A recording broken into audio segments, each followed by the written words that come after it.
તરત જ 5મા ધોરણનું બાળક તરત જ ઓનલાઈન વસ્તુ મંગાવતું હોય છે. નવી નવી ગેમો ડાઉનલોડ કરતા હો છો તમે. યુટ્યુબ ઉપર તમારા વિડીયો તમે શેર ને અપલોડ કરતા હોય છે.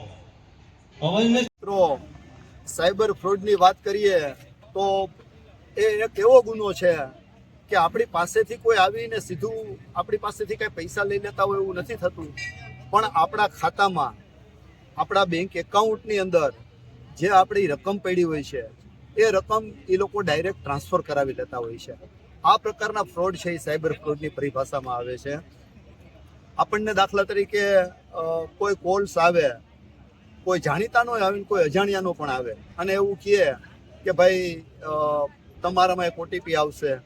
આપણને એમ થાય કે ભાઈ આપણો મિત્ર છે, મેં પહેલાં વાત કરી, આપણને આપણા કોઈ મિત્રનો ફોન આવે એમ કહે કે મારા નાણાંની જરૂર છે. આપણા સ્નેહી મિત્ર સગા હોય તો સ્વાભાવિક છે આપણને એમ થાય કે આપણે કંઈક મદદ થવી જોઈએ એને કોઈ આવી પરિસ્થિતિ હોય તો. પણ ખરેખર ફોન એનો નથી હોતો મિત્રો.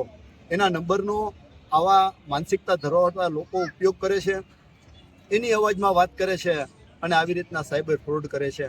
આવા સાયબર ફ્રોડના ગુનાઓ બાબતે અવેરનેસ બાબતે હું એવું કહી શકું કે સરકારની સરસ મજાની હેલ્પલાઇન છે 1930.